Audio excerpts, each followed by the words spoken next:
And ఇంకోటి ఏంటంటే చూడడానికి ఆర్టిస్ట్ చాలా మంచిగా ఉంటాము, బిజీ ఉంటాము, చాలా వరకు అనుకుంటారు అరే వీళ్ళకేంట్రా తక్కువ, వీళ్ళు బాగున్నారు అది ఇది నుంచి. బట్ మనకున్న ప్రాబ్లం మనకే తెలుస్తుంది. సో అలా షుగర్ ఉందండి, తెలుసు, నాకు కూడా తెలుసు. అలా కొన్ని ఈ మధ్య కొత్తది ఒకటి వచ్చింది చెప్పనా, షో ఎంత సైలెంట్ అయిపోయింది. సో మీ ఇద్దరు పరంగా చూసుకుంటే ఫినాన్షియల్లీ స్ట్రగుల్ అయిన లైఫ్ ఎట్లా ఫేస్ చేశారు? నేను డబ్బులు ఉన్నప్పుడు ఒకలా ఉన్నాను, లేనప్పుడు ఒకలా ఉన్నాను. బట్ ఎక్కువ డబ్బులు లేని పరిస్థితి ఎక్కువ నేను ఫేస్ చేశాను అనమాట. నేను ఫస్ట్ నాకు అంత ఇన్కమ్ ఏం రాలేదు దీనివల్ల, జబర్దస్త్ వల్ల కానీ ఇంకోటి కానీ. బట్ ఉన్నప్పుడు ఒకలా ఉంది, లేనప్పుడు ఒకలా ఉంది. లైఫ్ నాకు పెద్ద చేంజ్ అవడం లేదు. బట్ నాకు ఒక్కటే విన్నాను ఏంటంటే మీరు ఇండస్ట్రీకి రాకిన ముందు మీరు గవర్నమెంట్ జాబ్ చేసేవారంట కదా? బేసిక్ గా నాది డిప్లొమా ట్రిపుల్ అంటే ఎలక్ట్రికల్ కంప్లీట్ అయిపోయింది మేడం. సో మా ఇంటి దగ్గరే విజయవాడలోనే థర్మల్ పవర్ స్టేషన్ అని ఉంటుంది అనమాట. సో అందులో నేను సూపర్వైజర్ గా చేసేవాడిని. సో నాకు ఎప్పుడైతే ఆ show Zee Telugu show okay అయిపోయిందో, అది రెగ్యులర్ షో కంటిన్యూ అంటే వీక్లీ 4 days 5 days ఉండేది. ఇంకా అటు ఇటు మేనేజ్ చేయలేకపోయేవాడిని నేను. సో అది వదిలేసి ఇది వచ్చిన తర్వాత ఇది అయిపోయింది. సో ఇది అయిపోయిన తర్వాత ఇంకా అటు వెళ్ళలేని పరిస్థితి, ఇటు వెళ్ళలేని పరిస్థితి. అప్పుడైతే ఫైనాన్షియల్ గా చాలా స్ట్రగుల్ అయ్యాము. సో ఒకటే అనుకున్నాము, కష్టపడితే ఖచ్చితంగా ఫలితం ఉంటుంది అని. ఏ రోజు అయితే మేము 100 రూపాయలు చూడాలి అని అంటే చాలా బాధ అనిపించేది. ఎన్నో చేస్తే తప్ప 100 రూపాయలు వచ్చేది. ఆ 100ని తెలియకుండా మేము 1 week 2 week సేవ్ చేసుకుని తిన్న రోజులు ఉన్నాయి.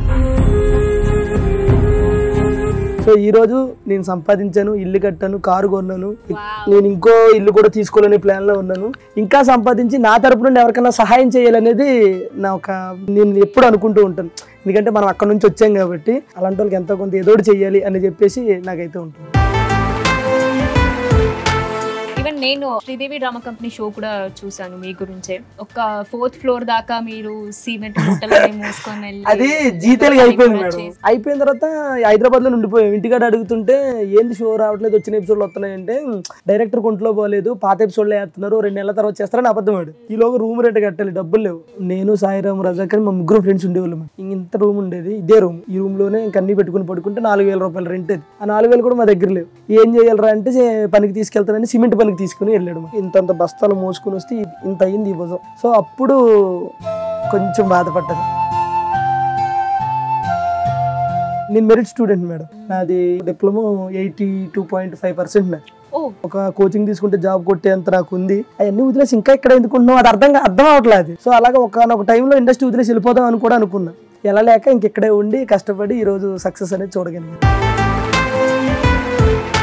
బట్ ఇప్పుడు ఏమైనా అట్లా రిగ్రెట్ గా ఫీల్ అవుతున్నారా? అలా ఏం లేదు కానీ మేడం, ఇప్పుడైతే ఇండస్ట్రీ వదిలేయాలనిపిస్తుంది మేడం సీరియస్. అంటే కొంచెం యాక్టింగ్ వస్తే ఉండేవాడు, రాదు కదా దానివల్ల. ఎందుకు అంటే మీలాంటి ఒక టాలెంట్ ఉన్న పర్సన్ ఈ మాట చెప్తే అంటే నేను తీసుకోలేకపోతున్నాను అలా అని కాదు మేడం, ఇండస్ట్రీ నచ్చట్లేదు మేడం. అంతా నటించే మనుషులు అంటే స్క్రీన్ మీదే కాదు పక్కన కూర్చుని కూడా నటించే మనుషులు చూసినా సరే ఆ నటన మనం తీసుకోలేదు. అంటే అవి నా వల్ల అవ్వదు. అంటే నేను విలేజ్ నుంచి వచ్చాను కాబట్టి నా మైండ్ సెట్ అంతే నాకు అర్థం కాదు. కానీ నేను ఇండస్ట్రీలో సెట్ కాదు వీడు చేయలేడు అన్నారు ఊర్లో చాలా మంది. నేను సెట్ అయ్యానో లేదో వాళ్ళకి నేను చూపించాను, చాలు అంతవరకు. బేసిక్ గా తమ్ముడు ఏంటంటే కొంచెం సెన్సిటివ్, దానివల్ల కొడుకు తీసుకోలేడు. అందరూ ఇన్నే ప్రేమించాలనుకుంటాడు, తప్పు కదా. నిజంగా ఒక ఇన్స్పిరేషన్ అనేది చెప్పొచ్చు. బికాస్ ఏమి చేయలేవు నువ్వు, లైఫ్ అక్కడితో ఆగిపోతుంది అనేసి మీరు చూపించలేదు. ఎంత కష్టం ఉన్నా కూడా డిప్లొమా చదువుకున్న మీరు ఆఖరికి లేబర్ పని కూడా చేశారు లైఫ్ లో. So this is you are the inspiration అనేది చెప్పొచ్చు. ఆడిల్లండి కట్టుకున్నది. సుమన్ టీవీలో మీ పర్సనల్ అండ్ బిజినెస్ ప్రమోషన్స్ కోసం కింది నెంబర్ కి కాంటాక్ట్ చేయండి.